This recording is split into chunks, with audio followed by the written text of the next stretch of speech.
Movie की शुरुआत होती है तो हम 5 फ्रेंड्स को देखते हैं जिनमें एक का नाम लूक और एक का नाम डॉम होता है। यहाँ ये सारे दोस्त एक बार में बैठकर एंजॉय कर रहे थे। फिर ये लोग हाइकिंग के लिए प्लान करने लगते हैं। तभी उनमें से एक फ्रेंड स्वीडन चलने के लिए कहता है। तब उसकी बात मानकर वो सब वहाँ पर जाने के लिए रेडी हो जाते हैं। फिर हम देखते हैं लूक को जो वाइन लेने के लिए मॉल में जा रहा होता है, लेकिन तभी वो अपने दोस्तों में से एक को उसके साथ चलने के लिए कहता है और तब उसका एक फ्रेंड उसके साथ जाने के लिए एग्री हो जाता है। इसके बाद ये दोनों वाइन लेने के लिए मॉल में पहुंचते हैं, जहां पहुंचकर वो देखते हैं कि वहां के ऑनर को कुछ लोगों ने प्रिजनर बनाया हुआ है और ये देखकर लूक वहीं पर छुप जाता है। लेकिन उसका जो फ्रेंड होता है वो नहीं छुपता, बल्कि वो वहीं पर ही खड़ा रहता है। इसके बाद वो चोर लूक के फ्रेंड से उसका वॉलेट ले लेता है। फिर वो चोरों से उसकी वेडिंग रिंग भी मांगने लगता है, लेकिन लूक का फ्रेंड उन्हें अपनी वेडिंग रिंग देने से मना कर देता है। तब इनकार सुनकर वो चोर नाइफ से उस पर अटैक कर देते हैं। वो उसे इतनी बार स्टैब करते हैं कि उसकी वहीं पर ही मौत हो जाती है। ये सब कुछ लूक भी छुपकर देख रहा था, लेकिन वो कुछ भी नहीं बोलता, अपने फ्रेंड को बचाने के लिए कुछ भी नहीं करता। इसके बाद हमें 6 महीने बाद का टाइम दिखाया जाता है, जहाँ पर हम इन बाकी चारों दोस्तों को देखते हैं जो स्वीडन में हाइकिंग के लिए आए हुए थे, जहाँ पर उन्होंने जाने का डिसाइड किया था। अब हालांकि उनका दिल तो नहीं था यहाँ पर आने का, लेकिन वो लोग अपने फ्रेंड की मौत के बाद उसकी याद में यहाँ पर आए थे। इन सब में सबसे ज्यादा दुखी लूक दिखाई दे रहा था, क्योंकि अगर ये चाहता तो उस दिन मॉल में अपने फ्रेंड की जान बचा सकता था। और अब ये लोग अपने फ्रेंड की याद में वाइन पीते हैं। फिर हाइकिंग करने के लिए वो वहाँ से चल पड़ते हैं, लेकिन तभी रास्ते में चलते हुए डॉम का पाँव स्लिप हो जाता है, जिसकी वजह से उसके पाँव में काफी चोट लग जाती है। इसी वजह से अब उसे आगे चलने में प्रॉब्लम हो रही थी। तब ये लोग आगे जाने के लिए मैप के जरिए एक शॉर्ट रास्ता ढूंढने लगते हैं, और वो रास्ता एक जंगल से होकर जा रहा था। तब वो लोग डिसाइड करते हैं कि वो जंगल के रास्ते से ही आगे बढ़ेंगे, लेकिन लूक को यहाँ पर ठीक नहीं लगता।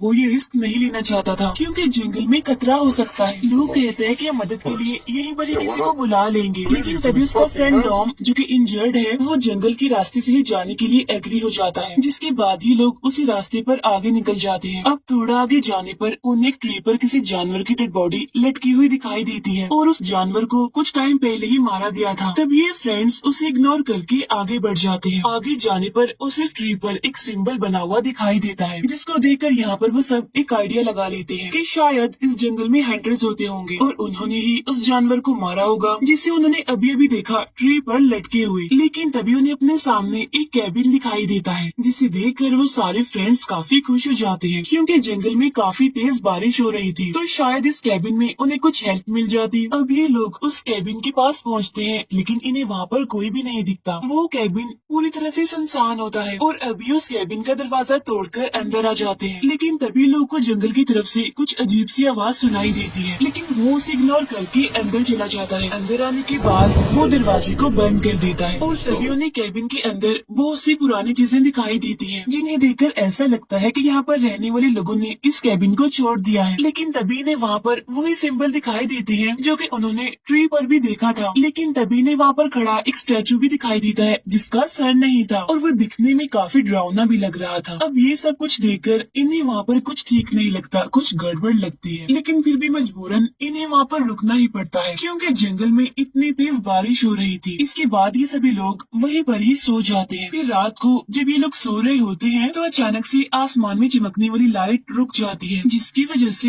लोग की आँख खुल जाती है। फिर वो अपने दूसरे फ्रेंड को जगाने की कोशिश करता है, लेकिन वो नहीं उठता। तब लोग चेक करने के लिए अकेला ही बाहर जाता है और दरवाजा खोलता है, लेकिन तभी वो देखता है कि दरवाजा खोलकर वो उसी मॉल में आ गया है जहाँ पर उसके फ्रेंड की मौत हुई थी। लेकिन तभी अचानक से लोग की आँख खुल जाती है। इसका मतलब ये था कि वो ड्रीम देख रहा था, लेकिन अब वो सच में उस कैबिन से बाहर होता है। लेकिन तभी उसकी चेस्ट पर से खून निकलने लगता है, इसीलिए वो देखने लगता है कि क्या हुआ। जहाँ वो देखता है कि उसकी चेस्ट पर किसी के पंजों के निशान हैं। तब लोग घबराते हुए फौरन कैबिन के अंदर आ जाता है। अंदर आकर वो देखता है कि उसके साथ साथ उसके बाकी फ्रेंड्स भी घबराए हुए हैं। उनमें से 2 फ्रेंड्स तो बहुत ज्यादा घबराए होते हैं। तब लूक उन दोनों को रिलैक्स करवाता है, लेकिन तभी वो देखते हैं कि उनका तीसरा फ्रेंड तो वहाँ पर है ही नहीं। तब लूक ऊपर उसे ढूंढने के लिए जाता है, जहाँ वो देखता है कि उसका वही फ्रेंड उस स्टैचू के सामने खड़ा हुआ है। उसने कपड़े नहीं पहने हुए और वो उसकी वर्शिप कर रहा है, और उसे भी लोग रिलैक्स करने की कोशिश करता है। अब ये चारों फ्रेंड्स अपना सामान पैक करते हैं और आगे जाने के लिए वहाँ से निकल पड़ते हैं। यहाँ पर ये लोग चुपचाप और खुद पर काफी शर्मिंदा होते हैं, लेकिन थोड़ा आगे जाने पर वो सभी देखते हैं कि अब उन ट्रीज पर बहुत ज्यादा सिंबल बन चुके हैं, और ये सीन देखकर वो काफी डर जाते हैं, और अब वो यहाँ से निकलने का प्लान बनाने लगते हैं। मैप के मुताबिक जंगल से निकलने का रास्ता साउथ वेस्ट की तरफ होता है, लेकिन डॉम एक नए रास्ते की तरफ जाने लगता है, इसीलिए वो लोग भी उसके पीछे पीछे चले जाते हैं। कुछ दूर आगे जाने पर लू का फ्रेंड उन सभी से उस रात वाले इंसिडेंट के बारे में बताने लगता है, जिस पर वो सभी लोग उससे कहते हैं कि अब उसे भूल जाओ, वो सिर्फ एक ड्रीम था। अब थोड़ा और आगे जाने पर उन्हें एक और कैबिन दिखाई देता है और ये कैबिन सेम पिछले वाले कैबिन जैसा ही था, लेकिन इस बार ये लोग उस कैबिन में नहीं जाते बल्कि उसे इग्नोर करके अपने रास्ते पर आगे बढ़ जाते हैं। उन्हें जंगल में चलते चलते अब काफी देर हो गई थी, जिसकी वजह से डॉम के पैर में दर्द होने लगती है और इसीलिए वो वहीं पर ही बैठ जाता है और वो उन सभी को भी वहीं पर रुकने के लिए कहता है। तभी लोग का दूसरा फ्रेंड कहता है कि हमें इस जंगल से जल्द निकलना होगा, क्योंकि मुझे यहाँ पर रुकना कुछ ठीक नहीं लग रहा। इसके बाद लोग रास्ते को देखने के लिए चारों तरफ जाकर देखने लगता है ताकि उसे कोई रास्ता दिखाई दे, लेकिन तभी उसे कुछ दूरी पर एक अजीब सी चीज दिखाई देती है जो कि वहाँ पर हलचल कर रही होती है, जिसे देखकर लोग काफी डर जाता है और वहाँ से भागते हुए अपने फ्रेंड्स के पास आ जाता है। लोग उनको भी उस चीज के बारे में बताता है जो कि उसने देखी थी, यानी जिसने हलचल की थी, लेकिन कोई भी उसकी बात का यकीन नहीं करता। तब इस बात को प्रूव करने के लिए लोग अपनी चेस्ट पर बनी उस चोट को दिखाता है, जिसे सुनकर डॉम कहता है कि शायद तुम इस जंगल में चलते हुए किसी ट्री से टकरा गए होगे, जिसकी वजह से ये चोट तुम्हें लग गई। यहाँ पर डॉम लूक को काफी बुरा भला कहने लगता है, वो लूक पर काफी गुस्सा करने लगता है। इसी वजह से उन दोनों की बहस हो जाती है, इसीलिए लूक अपना सामान लेकर वहाँ से जाने लगता है और इसी वजह से वो फ्रेंड्स भी अपना सामान लेकर उसके पीछे पीछे जाने लगते हैं। थोड़ा आगे जाने पर उन्हें जमीन में दफन कोई चीज दिखाई देती है। ये देखकर वो लोग उस चीज को बाहर निकालते हैं, जहाँ उन्हें पता चलता है कि ये चीज तो एक कैंपिंग टेंट है। उन्हें वहाँ एक बैग भी मिलता है जिसमें एक वॉलेट था, उस वॉलेट में पिक्चर और एक क्रेडिट कार्ड भी मिलता है जिसकी एक्सपायरी डेट 1984 होती है। तब ये देखकर ये सभी समझ जाते हैं कि ये फैमिली शायद 1984 में यहाँ पर आई होगी, लेकिन फिर बाद में ये फैमिली यहाँ पर मारी गई। और अब ये देखकर उन दोस्तों को लगने लगता है कि इस जंगल में जरूर कोई गड़बड़ है। तब लोग का बेस्ट फ्रेंड उन सभी को जल्दी से यहाँ से जाने के लिए बोलता है, लेकिन अब क्योंकि थोड़ी देर के बाद रात होने वाली थी, इसीलिए ये लोग वहीं पर रुकने का डिसाइड करते हैं। वो लोग वहीं पर अपने टेंट्स लगाकर सो जाते हैं। अब रात में लोग को फिर से अपने फ्रेंड के मरने वाला वही ड्रीम आता है, जिसकी वजह से उसकी आंख खुल जाती है और तभी उसे टेंट से बाहर किसी के चिल्लाने की आवाज सुनाई देती है और इसीलिए जब वो चेक करने के लिए बाहर जाता है तो उसे अपना फ्रेंड ही वहाँ पर दिखाई देता है। लेकिन तभी लोग देखता है कि उसके दूसरे फ्रेंड का टेंट फटा हुआ है और वो वहाँ से मिसिंग भी है। इसीलिए लोग अपने दूसरे फ्रेंड से उस मिसिंग फ्रेंड के बारे में पूछता है, जिस पर उसका दोस्त जो कि रो रहा होता है और काफी परेशान होता है, वो लोग को बताता है कि हमारे उस फ्रेंड को तो कोई बड़ा सा आदमी उठाकर ले गया है। अभी ये दोनों बातें कर ही रही होती है कि तभी इन्हें जंगल से अपने उस फ्रेंड के चिल्लाने की आवाजें सुनाई देती है। ये देखकर वो लोग उस आवाज की तरफ जाने लगते हैं, लेकिन जब ये लोग वहाँ पर पहुँचते हैं तो इन्हें वहाँ पर कुछ भी दिखाई नहीं देता। इसीलिए अब ये लोग टेंट की तरफ वापिस आने लगते हैं, लेकिन अपने फ्रेंड को ढूंढते हुए वो अपने टेंट से काफी दूर आ गए थे, जिसकी वजह से ये लोग जंगल में भटक जाते हैं। फिर सुबह हो जाती है और इन्हें चलते चलते अपने फ्रेंड की डेड बॉडी दिखाई देती है, जिसे ट्री से लटकाया हुआ था, सेम वैसे जैसे पहले उन्होंने एक जानवर की डेड बॉडी को ट्री पर लटका हुआ देखा था। अपने फ्रेंड की ऐसी हालत देखकर वो लोग काफी डर जाते हैं और उनकी हालत खराब होने लगती है। अब ये लोग अपने फ्रेंड की डेड बॉडी को नीचे उतारते हैं। अब क्योंकि मैप उसी के पास था, इसीलिए वो उसके पास से मैप को ढूंढने लगते हैं, लेकिन उसके पास उन्हें मैप नहीं मिलता। तब लोग का फ्रेंड कहते हैं कि हम इसकी डेड बॉडी को ऐसे नहीं छोड़ सकते, इसीलिए मैं इसकी डेड बॉडी के पास यहीं पर ही रुकूंगा। लेकिन तभी डॉम उसे ऐसा करने से मना करता है। अब ये लोग अपने फ्रेंड की डेड बॉडी को लकड़ियों से कवर करके आगे बढ़ जाते हैं। थोड़ा आगे जाने पर उन्हें रियलाइज होता है कि ये सारी चीजें, सारी मुसीबतें कैबिन में जाने के बाद ही स्टार्ट हुई हैं। थोड़ा आगे जाने पर उन्हें पानी दिखाई देता है। तब ये लोग उस पानी को पीने लगते हैं, लेकिन तभी उनकी नजर वहाँ पर पड़ी एक बकेट पर पड़ती है। साथ साथ उन्हें वहाँ पर किसी इंसान के पैरों के निशान भी दिखते हैं, जिससे वो लोग अंदाजा लगा लेते हैं कि यहाँ आसपास इंसान रहते होंगे। इसीलिए अब ये लोग आगे बढ़ते हैं। थोड़ा आगे जाने पर ये लोग काफी थक जाते हैं, इसीलिए कुछ देर के लिए वो वहीं पर रुक जाते हैं। फिर लोग जंगल का रास्ता चेक करने के लिए पहाड़ी की टॉप पर जाता है, जहाँ जाकर वो देखता है कि वो लोग जंगल से बस बाहर निकलने ही वाले हैं। ये देखकर लोग काफी खुश भी होता है और ये बात बताने के लिए वो अपने फ्रेंड्स के पास जाता है, जहाँ पहुंचकर वो देखता है कि उसके फ्रेंड को कोई खतरनाक क्रिएचर उठाकर ले गया है। ये देखकर लोग काफी डर जाता है और वहाँ से भागने की कोशिश करता है, लेकिन तभी एक ट्री से टकराने की वजह से वो वहीं पर ही गिर जाता है, जहाँ फिर से उसे वही मॉल दिखाई देता है, लेकिन इस बार भी उसका वो ड्रीम ही होता है। अब उठने के बाद वो अपने फ्रेंड डॉम को आवाज लगाता है और फौरन उसके पास चला जाता है, जहाँ लोग उसे बताता है कि हमारे फ्रेंड को एक खतरनाक क्रिएचर उठाकर ले गया है और वो क्रिएचर बहुत ही तेजी से भाग रहा था, इसीलिए मैं उसे देख नहीं पाया और वो दोनों काफी डर गए थे, लेकिन वो फिर भी हिम्मत करके वहाँ से भागने का इरादा करते हैं। थोड़ा आगे जाने पर उन्हें एक ऐसा रास्ता दिखाई देता है जिसके चारों तरफ फ्लेम टॉर्च जली हुई थी, लेकिन तभी उन्हें अपने दूसरे फ्रेंड की डेड बॉडी भी वहाँ पर दिखाई देती है जो कि ट्री से लटकी हुई थी। सेम वैसी उसकी डेड बॉडी भी लटकी हुई थी जैसी उसके पहले फ्रेंड की लटकी हुई थी। वो लोग अब और डर जाते हैं और उसी रास्ते से आगे जाने लगते हैं, जहाँ एक बार फिर से वो एक कैबिन में पहुँच जाते हैं, लेकिन तभी वहाँ पर लोग पर कोई अटैक कर देता है। लेकिन जब उसकी आँख खुलती है तो वो दिखता है कि वो और उसका फ्रेंड डॉम दोनों एक रस्सी से बंधे हुए हैं। तब लोग केबिन में एक हॉल करके वहाँ से बाहर देखता है, जहाँ उसे कबीले के बहुत सारे लोग दिखाई देते हैं। लोग ये सारी बातें डॉम को भी बताता है। तब डॉम भी ये सुनकर काफी डर जाता है और टेबल पर रखे हुए ग्लास को तोड़कर लूक से उसकी रस्सी काटने के लिए कहता है, लेकिन इससे पहले कि वो कुछ कर पाता तभी वहाँ पर कबीले वाले लोगों के साथ एक बूढ़ी औरत भी वहाँ पर आती है, जो दिखने में काफी डरावनी लग रही थी। वो लूक के पास आकर उसके सीने पर बने चोट के निशान को देखती है। इसके बाद वो लूक को पानी पिलाती है। इसी दौरान वो लूक को अपना निशान भी दिखाती है। फिर वो डॉम के पास जाती है, लेकिन उसे बगैर पानी पिलाए वो वहाँ से चली जाती है। तब लोग उसे कहता है कि मेरे दोस्त डॉम को भी पानी पिलाओ, लेकिन वो औरत उसकी बातों को इग्नोर कर देती है और वहाँ से आगे बढ़ जाती है। फिर वो औरत अपने साथ आए हुए एक आदमी से कहती है कि डॉम को मेरे पास लेकर आओ। तब ये लोग डॉम को पकड़कर उसे कैबिन के ऊपर वाले हिस्से में ले जाने लगते हैं और बाद में लोग को डॉम के चिल्लाने की आवाजें ही सुनाई दे रही थी। लेकिन तभी लोग के पास उसी कबीले की एक लड़की आती है जो लोग से कहती है कि वो लोग तुम्हारे फ्रेंड को सेक्रीफाइस करने के लिए ले जा रहे हैं। इसके बाद वो लोग डॉम को वापस लेकर आते हैं, जहाँ हम देखते हैं कि टॉर्चर करने की वजह से डॉम की हालत काफी खराब होती है। यहाँ पर डॉम लोग से कहते हैं कि ये लोग मुझे मार देंगे, लेकिन हाँ तुम मुझसे एक वादा करो कि यहाँ से बाहर जाने के बाद तुम इस कैबिन को जला दोगे। इसके बाद सुबह हो जाती है, जहाँ उस कबीले के लोग डॉम को एक पोल से बांध देते हैं। इसके बाद वो लोग उस क्रिएचर के आने का इंतजार करने लगते हैं। उधर कैबिन में लोग अपनी रस्सी खोलने की कोशिश कर रहा होता है, लेकिन उसकी रस्सी खोलने से पहले ही वो क्रिएचर वहाँ पर आ जाता है, जिसे देखकर कबीले के सारे लोग झुक जाते हैं। अब लोग देखते ही देखते अपने हाथ पर बंधी हुई रस्सी को खोल लेता है। उधर हम देखते हैं डॉम को, जहाँ पर उसे उसकी वाइफ दिखाई देती है, लेकिन ये सिर्फ उसका वहम था क्योंकि वो उसकी वाइफ नहीं थी, बल्कि वो क्रिएचर था जो कि उसकी वाइफ का रूप लेकर उसके सामने आया था। तो वो क्रिएचर डॉम को भी उठाकर वहाँ से ले जाता है और उसे बाकी लोगों की तरह ट्री से लटका देता है, जिससे यहाँ पर डॉम की काफी बुरी तरह से मौत हो जाती है। उधर हम लूक को देखते हैं, जिसके पास फिर से कबीले की वही लड़की आती है। यहाँ पर लूक उस लड़की से कहता है, क्या तुम डॉम को ट्री से नीचे उतारोगी? जिस पर वो लड़की कहती है कि नहीं, क्योंकि हम डेड बॉडीज को टच नहीं करते। तब यहाँ पर लूक उससे उस क्रिएचर के बारे में पूछता है, जिस पर वो लड़की कहती है कि ये क्रिएचर फॉरेस्ट गॉड है और वो बहुत पुराने टाइम से यहाँ पर इस जंगल में रह रहा है और उसने हमें कोई भी नुकसान नहीं पहुँचाया, इसीलिए सब लोग उसे अपना गॉड समझते हैं। और तुम्हारी चेस्ट पर ये निशान होने की वजह से अब तुम भी हमारे ग्रुप में शामिल हो गए हो और अब तुम्हें भी हमारे साथ रहना होगा। आगे वो बताती है कि हमारा ग्रुप हर साल इस क्रिएचर यानी फॉरेस्ट गॉड की वर्शिप करता है। ये क्रिएचर जंगल में आने वाले ट्रैवलर्स को अपना शिकार बनाता है और उनमें से किसी एक को इस ग्रुप में शामिल होने के लिए चूज करता है। जैसे कि इस बार उसने तुम्हें चूज किया और तुम्हारी चेस्ट पर बना निशान इसी ग्रुप का चिन्ह है। जो कोई भी उस क्रिएचर की वर्शिप करता है वो उसकी हर ख्वाहिश को पूरा कर देता है और साथ साथ उस इंसान को इमोर्टल भी बना देता है। बस बदले में हमने उसे इंसान की सेक्रीफाइसेस देनी है। तब लूक उसे पूछता है, आखिर फॉरेस्ट गॉड ने मुझे ही चूज क्यों किया? जिस पर वो कहती है कि दूसरों के मुकाबले में तुम्हारे अंदर बहुत पेन है, तुम अंदर ही अंदर किसी चीज के लिए गिल्टी फील कर रहे हो और वो क्रिएचर यानी फॉरेस्ट गॉड ऐसे ही लोगों को चूज करता है और आज रात तुम्हारे ऊपर भी रिचुअल होगा, इसीलिए तुम्हें भी उसके सामने घुटनों के बल बैठना होगा और अगर तुमने ऐसा ना किया तो तुम्हें भी ट्री से लटका दिया जाएगा। तब ये बात सुनकर लोग काफी हैरान होता है। तब ये बातें बताने के बाद वो लड़की वहाँ से चली जाती है और हम दिखते हैं कि लोग किसी तरह हिम्मत करके उस ऊपर वाले रूम में चला जाता है, जहाँ पर उसे बहुत सारी डेड बॉडीज दिखाई देती हैं, जो कि पूरी तरह से सूख चुकी थी, लेकिन फिर भी उनमें थोड़ी बहुत जान बाकी होती है क्योंकि वो लोग उस क्रिएचर की वजह से अभी मॉर्टल हो गए थे। अब लोग उन सभी बॉडीज को आग लगा देता है और वहाँ से बाहर आने लगता है, लेकिन वो बूढ़ी औरत उसे देख लेती है। यहाँ पर लोग उसे पंच मारकर एक दूसरे रूम में चला जाता है, जहाँ उसे एक गन मिलती है और वो अपना रास्ता रोकने वाले एक आदमी को शूट करके मार देता है। लेकिन तभी लोग देखता है कि वो क्रिएचर इस कबीले की उस लड़की को मार देता है क्योंकि उसने रूल्स को तोड़कर लोग को यहाँ की सारी बातें बता दी थी। और अब लोग दूसरे दरवाजे से बाहर निकलने लगता है और वो उस क्रिएचर पर गोली चलाता है, लेकिन उस क्रिएचर पर गोली का जरा भी असर नहीं होता। तब ये देखकर लोग डरते हुए वहाँ से भागने लगता है,